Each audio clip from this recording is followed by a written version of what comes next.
ഞങ്ങളുടെ മഞ്ഞ വിളവെടുപ്പ് തുടങ്ങി കേട്ടോ. അപ്പോൾ മഞ്ഞളൊക്കെ പറിച്ച് കൊണ്ടുവന്നിട്ടുണ്ട്. മണ്ണിൽ നിന്ന് പറിച്ചെടുക്കാൻ ഭയങ്കര ബുദ്ധിമുട്ടാണ് കേട്ടോ. നമുക്ക് ഈ പാക്കറ്റിൽ നിന്ന് കടകളിൽ വാങ്ങിച്ച് നമ്മളത് ഉപയോഗിക്കുമ്പോൾ നമുക്കതിൻ്റെ ബുദ്ധിമുട്ട് അറിയണില്ല. അതിൻ്റെ പുറകിൽ എത്രമാത്രം കഷ്ടപ്പാടുണ്ട്, എത്രമാത്രം അധ്വാനമുണ്ട്, എത്ര പേരുടെ ആ ഒരു പരിശ്രമത്തിൻ്റെ ഫലമായിരിക്കും ആ പാക്കറ്റുകളിൽ വരുന്നത് നമുക്കറിയാൻ പറ്റില്ല. നമ്മൾ പാക്കറ്റിൽ വാങ്ങിക്കും, അത് ഒരുപാട് കെമിക്കലും കൂടി അടങ്ങിയതായിരിക്കും. എന്നാലും നമ്മളത് വാങ്ങിക്കും, ഉപയോഗിക്കും, അത്രയേ ഉള്ളൂ. പക്ഷേ ഇത് നമ്മുടെ നാടൻ മഞ്ഞളാണ് കേട്ടോ. ഈ മഞ്ഞൾ ആദ്യം ചെയ്യണത് ഒന്ന് സെപ്പറേറ്റ് ചെയ്തെടുക്കുകയാണ് കേട്ടോ.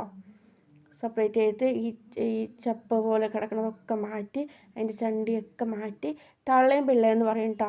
തള്ളയുണ്ടാവും, അതിൻ്റെ ആ ചുറ്റും ഉള്ള ആ കുഞ്ഞിതായിട്ട് രണ്ട് തമ്മിൽ സെപ്പറേറ്റ് ചെയ്ത് മാറ്റണം കേട്ടോ.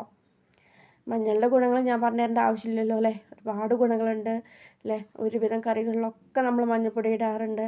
നമ്മുടെ ആയുർവേദിക്കാണ്, ശരീര സൗന്ദര്യത്തിന് വേണ്ടി ഉപയോഗിക്കുന്നുണ്ട്. അങ്ങനെ ഒരുപാട് ഗുണങ്ങൾ നമ്മുടെ മഞ്ഞളിലുണ്ട് അല്ലേ. നാച്ചുറൽ മഞ്ഞളിൽ ഇതാണ് നമ്മുടെ പിള്ള എന്ന് പറയുന്നത് കേട്ടോ. സോറി, തള്ള എന്ന് പറയുന്നത് കേട്ടോ.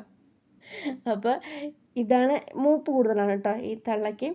ഇപ്പോൾ വേവിച്ചെടുക്കുമ്പോൾ അതുപോലെ സെപ്പറേറ്റ് ചെയ്തിട്ട് തന്നെ വേവിക്കുക. ഒരേ വേവായിരിക്കില്ല. തള്ള വേറെയും പിള്ള വേറെ ആയിട്ടും വേവിച്ചെടുക്കുകയും ചെയ്യാം കേട്ടോ. അപ്പോൾ ഇതൊക്കെ നന്നായി വൃത്തിയാക്കി വന്നിട്ടുണ്ട് കേട്ടോ. അതിൻ്റേതായ വേസ്റ്റുകളൊക്കെ മാറ്റി നന്നായി സെപ്പറേറ്റ് ചെയ്ത് വൃത്തിയാക്കി വന്നിട്ട് നമുക്കിതൊന്ന് വേവിച്ചെടുക്കണം കേട്ടോ. അപ്പോൾ വേവിക്കാൻ തുടങ്ങിയിട്ടുണ്ട്. ഒരുവിധം വെന്ത് സെറ്റായി വന്നിട്ടുണ്ട്.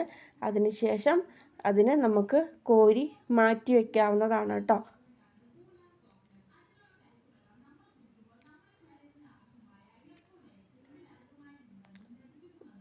വെന്ത പിള്ളേനെ കോരി മാറ്റിക്കൊണ്ടിരിക്കുകയാണ്.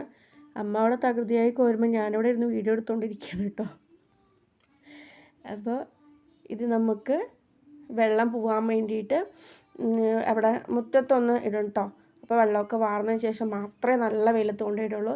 അടുത്തത് തള്ളയാണ് കേട്ടോ. തള്ളനെ പുഴുങ്ങിയിട്ടുണ്ട്. പുഴുങ്ങിയതിന് ശേഷം 4 കീറിയതിന് ശേഷം മാത്രമാണ് നമ്മൾ വെയിലത്ത് ഉണക്കാണ്ട് കേട്ടോ. കാരണം അത് വലിപ്പം കൂടുതലായിരിക്കും. അപ്പോൾ നമ്മൾ അരിഞ്ഞിട്ട് ഇട്ടു എന്ന് പറഞ്ഞാൽ പെട്ടെന്ന് ഉണങ്ങി കിട്ടുമല്ലോ. അപ്പോൾ നല്ല വെയിലത്ത് കൊണ്ടുവന്നിട്ട് പരത്തിയിട്ടിട്ടുണ്ട് കേട്ടോ. പരത്തിയിടുമ്പോൾ നമ്മൾ സെപ്പറേറ്റ് ആയിട്ട് തന്നെയാണ് കേട്ടോ ഇടുക.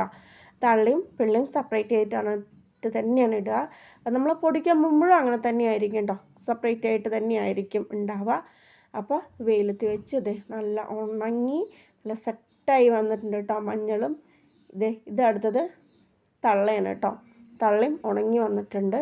അപ്പോൾ നമുക്കിത് മില്ലിൽ കൊണ്ടുപോയി പൊടിച്ചെടുത്താൽ നല്ല പ്യൂറായിട്ടുള്ള മഞ്ഞൾപ്പൊടി റെഡി.